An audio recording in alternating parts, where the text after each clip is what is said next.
Bismillahirrahmanirrahim. Today our topic is simple harmonic motion, which is the physics 10th class.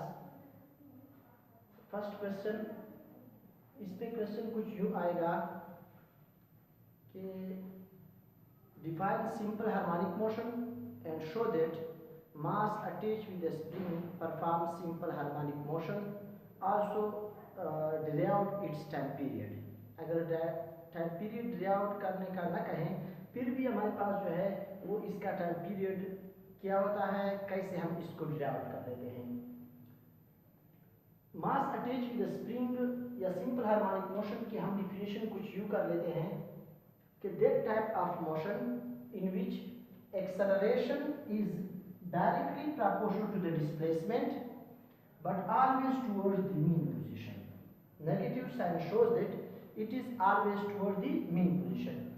कहने का मतलब यह है कि जितना भी हम इस मास को इस मीन पोजीशन से जितना डिस्प्लेस करेंगे उतना ही उसमें एक्सेलरेशन ज़्यादा प्रोड्यूस होगा, और जब हम इसको छोड़ेंगे तो इस एक्सेलरेशन की डायरेक्शन जो है वो always towards the mean position होगी।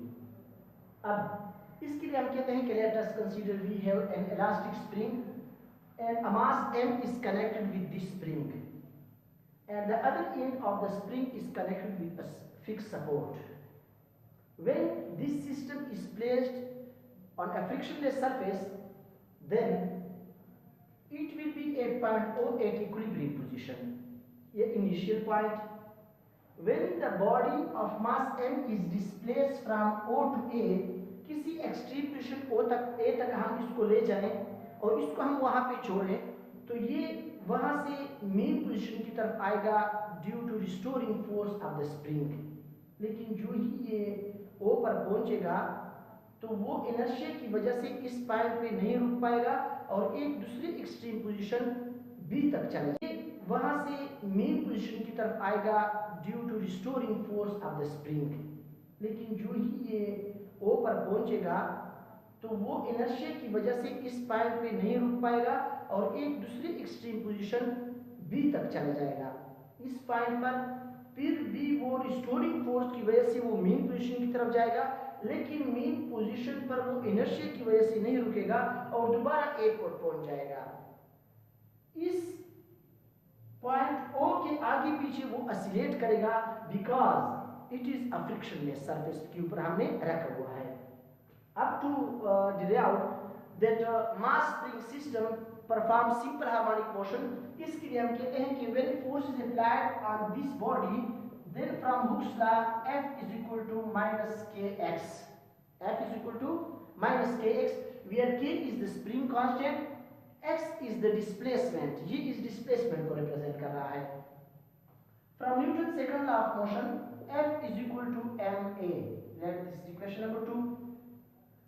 Comparing equation 1 and 2, अगर 1 और 2 को हम compare करें 1 and 2 तो हमारे पास आ जाएगा कि ma is equal to minus kx, a is equal to ma is equal to minus kx, या a is equal to minus k divided by m into x।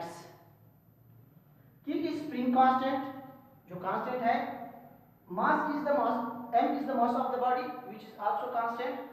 these two constant की जगह हम एक new constant लगा लेते हैं, a is equal to minus omega square into x, where minus omega square is a constant of proportionality, या हम ये भी कह सकते हैं कि हमारे पास एक कांस्टेंट है।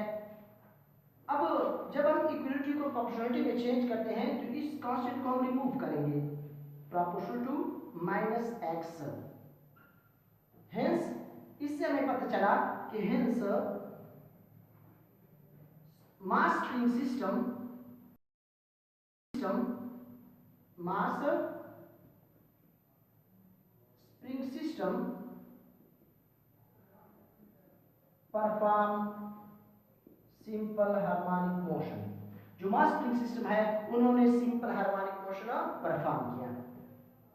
अब अगर हम इसके टाइम पीरियड की तरफ आते हैं तो time period is the time required to complete one oscillation. देखिए वो पॉइंट ओ पे तक इनिशियली हमने उसको ए तक लेके गया, जब छोड़ा तो दोबारा ओ तक, लेकिन वहां पे नहीं रुका इनर्शिया की वजह से और वो पॉइंट बी तक चला गया रिस्टोरिंग फोर्स की वजह से, फिर पॉइंट ओ तक। लेकिन उन्होंने जब एक कंप्लीट राउंड ट्रिप मुकम्मल किया, उसके लिए जिस टाइम की जरूरत होती है उसको हम टाइम पीरियड कहते हैं। To derive the time period को डिराइव करने के लिए हमारे पास omega square is equal to, omega square किस चीज के बराबर है, k डिवाइड बाय m के बराबर था, k डिवाइड बाय m। या अगर हम दोनों साइड का स्क्वायर रूट ले लें तो ओमेगा स्क्वायर का square root is equal to k divide by m का square root, square root cancel हो जाएगा और omega is equal to k divide by m square root, k divide by m square root. अब हमें पता है कि ओमेगा क्या है, ओमेगा इज एंगुलर वेलोसिटी। हमें पता है कि velocity is equal to displacement divide by, omega क्या है, ओमेगा इज एंगुलर वेलोसिटी। हमें पता है कि velocity is equal to displacement divide by time. अगर ये हमारे पास एंगुलर वेलोसिटी है तो ये हमारे पास एंगुलर डिस्प्लेसमेंट हो जाएगा, यानी उन्होंने एक साइकिल में कितना डिस्टेंस कवर किया है which is always 2 pi divide bye कितने टाइम में कवर किया है, उसको हम टाइम पीरियड कहते हैं। इसको इंटरचेंज करें तो हमारे पास t is equal to 2 pi divide by omega हो जाएगा। ओमेगा की वैल्यू चूंकि k डिवाइड बाय m है, इसलिए हमारे पास t is equal to 2 pi divide by k divide by m हो जाएगा स्क्वायर रूट। ये डिवीजन में है, अगर हम मल्टीप्लिकेशन में लिखना चाहें तो ये हमारे पास हो जाएगा 2 पाई into m divide by k। This is the time period of mass spring system. ये मास स्प्रिंग सिस्टम का टाइम पीरियड आ जाएगा, टाइम पीरियड। इसका मतलब ये हुआ कि the time period of mass spring system depends on the dimension of the circular path, कि ये पाथ कितना है। अगर ये पाथ ज्यादा है मींस कि अगर ये हमने दूर लेके गया है तो ये ज्यादा डिस्प्लेसमेंट कवर किया उन्होंने, इसकी वजह से सर्कुलर पाथ ज्यादा बनेगा, जिसकी वजह से टाइम पीरियड भी ज्यादा होगा। मास ऑफ द बॉडी पर भी डिपेंड कर रहा है, अगर मास ज्यादा है तो इसका टाइम पीरियड भी ज्यादा होगा, मास कम है तो हमारे पास टाइम पीरियड भी कम होगा। लेकिन ये स्प्रिंग कांस्टेंट के इनवर्सली प्रोपोर्शनल है, लिहाजा इस पे भी छोटा क्वेश्चन आ सकता है, शॉर्ट क्वेश्चन में आ सकता है कि on what factors the time period of mass spring system depends. तो आप लोग इसके फार्मूला को देखकर इसको बता सकते हैं कि ये किन किन चीजों पर डिपेंड कर रहा है। This is the first question. If you have any question then please write in your comments. Thank you.